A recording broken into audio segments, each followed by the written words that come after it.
کوفہ چونکہ حضرت حسین کے پاس پیغام آ رہے تھے کوفے سے، چونکہ کوفے کو حضرت علی نے دارالخلافہ بنا لیا تھا اور وہاں سمجھا جاتا تھا کہ حضرت علی کے ہمدرد اور حضرت شیعان علی جنہیں ہم کہیں ان کے ساتھی ہم خیال یہ لوگ ہیں کثرت کے ساتھ، اور وہاں سے اب خطوط کا تانتا شروع ہو گیا، آپ یہاں آئیے، ہم بےتاب ہیں، آپ کا استقبال کریں گے، آپ کے ہاتھ پر بیعت کریں گے، تاکہ یہ جو قیصر و کسریٰ کی سنت شروع ہو رہی ہے اس کو روکا جا سکے۔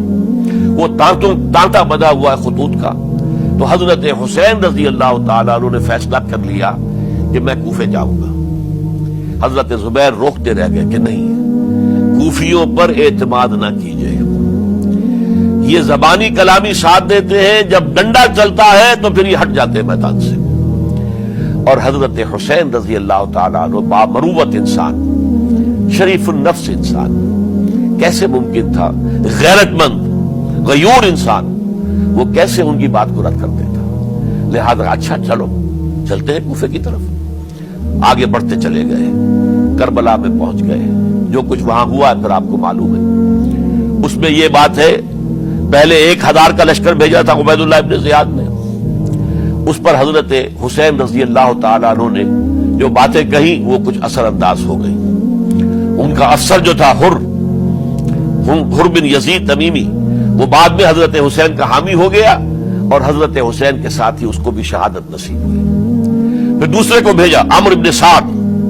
عمرو بن سعد بھی ایک بڑی عظیم شخصیت کا بیٹا تھا، حضرت سعد ابن ابی وقاص جو فاتح ایران تھے اور جن کو غزوہ احد کے موقع پر حضور نے فرمایا تھا کہ اے سعد تیر چلاؤ، میرے ماں باپ تم پر قربان ہوں۔ جبکہ احد میں گھیراؤ کر لیا تھا حضور کا اور کفار قتل کرنے کے لیے ہجوم کر رہے تھے، اور کچھ حضرات تیر چلا چلا کے انہیں پھینک رہے تھے، دور جو ہے ہٹا رہے تھے، ان میں سے حضرت سعد ابن ابی وقاص بھی تھے۔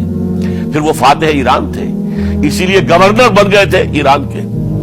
سعد جو ہے ان کا بیٹے، یہ عمرو جو ہے یہ اب ایک بڑے صوبے کا گورنر بھی تھا، اس وقت 4000 آدمی دے کر بھیجا۔ وہ بھی نرمی کرتا رہا، اس نے کوئی تشدد نہیں کیا، اس کے اندر بہرحال اپنے عظیم باپ کے خون کا کچھ اثر تھا۔ لیکن یہ کہ پھر ابن زیاد کو اطلاع مل گئی کہ عمرو ابن سعد جو ہے وہ تو لے تو لال کر رہا ہے، حملہ نہیں کر رہا، قتل نہیں کر رہا، بلکہ یہ کہ وہ تو اس راستہ بھی دینے کے لیے تیار ہے کہ نہ مدینے کی طرف جائیے اور نہ آپ مکے کی طرف جائیے، نہ کوفے کی طرف جائیے، بلکہ آپ چاہے تو دمشق چلے جائیں، یزید سے اپنا معاملہ کر لیں۔ اس پر ابن زیاد نے پھر وہاں سے خط لکھا ہے، میں نے تمہیں اس کام کے لیے بھیجا تھا، میں نے تمہیں حکم دیا تھا حسین سے میری بیعت لو، یعنی میری بیعت کے ذریعے یزید کی بیعت لو اور اسے پکڑ کر لا کر میرے سامنے پیش کرو۔ لہذا پھر اس نے ایک بہت خونخوار شخص کو زیادہ فوج دے کر بھیجا ہے، اور وہ جو ہے اس نے آ کر جو ہے شمر نے پھر اس نے فیصلہ کن معاملہ کیا۔ حضرت حسین رضی اللہ تعالیٰ عنہ نے ان دنوں میں جو وہاں گزرے ہیں، جتنے بھی کوفی آئے ہوئے تھے نا، اکثر و بیشتر تو کوفے کے لوگ تھے، ان سے کہا کہ میں خود نہیں آیا، تم نے مجھے بلایا تھا، اے فلاں ابن فلاں کیا تم نے مجھے خط نہیں لکھا تھا کہ آؤ؟ اے فلاں ابن فلاں کیا تم نے مجھے پیغام نہیں بھیجا تھا کہ یہاں تشریف لائیے؟ اور دیکھو میرے پاس تمہارے خطوط موجود ہیں۔ وہ ایک تھیلا جس میں کہ خطوط ہے وہ ملا کے میدان میں رکھ دیا۔ یہ حضرت حسین رضی اللہ تعالیٰ عنہ کی شرافت اور اپنی صاف دلی، کوئی اس کے اندر عیاری نہیں تھی ان کے اندر، معاذ اللہ ثم معاذ اللہ، لیکن یہ کہ اس کا نتیجہ اچھا نہیں نکلا۔ نتیجہ کیا نکلا؟ اب انہیں پتا چل گیا کوفیوں کو، اگر اب حسین زندہ دمشق پہنچ گئے یزید کے پاس تو یہ ہم سب کا بھاڑا پھوڑ دیں گے، ہماری شامت آ جائے گی، لہذا اب تو کسی صورت انہیں زندہ نہیں رہنے دینا۔ ایک بڑا اہم واقعہ نوٹ کر لیجیے اس کو، اس لیے کہ حضرت حسین نے ایک ایک کا نام لے کر اے فلاں ابن فلاں، اے فلاں ابن فلاں، اے فلاں ابن فلاں، کیا تم نے خط نہیں لکھا تھا؟ کیا تمہارا پیغام نہیں تھا؟ اب انہوں نے دیکھا کہ یہ بہانہ اگر یزید کے ہاں جا کر پھوڑ دیا گیا تو پھر ہماری خیر نہیں ہوگی۔ یہی وجہ ہے حضرت حسین کو شہید کرنے کے بعد، یہ نوٹ کر لیجئے، 72 آدمی تھے کل، جس کو کہہ لیں لشکر حضرت حسین کا رضی اللہ تعالیٰ عنہ، ان میں سے 20 خاندان بنی ہاشم کے چشم و چراغ تھے. وہ بڑی بہادری سے لڑے, ایک نے لڑ کر جان دی ہے, بہت سو کو مارا ہے. یقاتلون فی سبیل اللہ فیقتلون ویقتلون, قتل کر بھی رہے تھے, قتل ہو بھی رہے تھے, ایک ایک کر کے قتل ہو رہے تھے, شہید ہو رہے تھے. 20 جو ہے خاندان بنی ہاشم میں سے شہید ہوئے.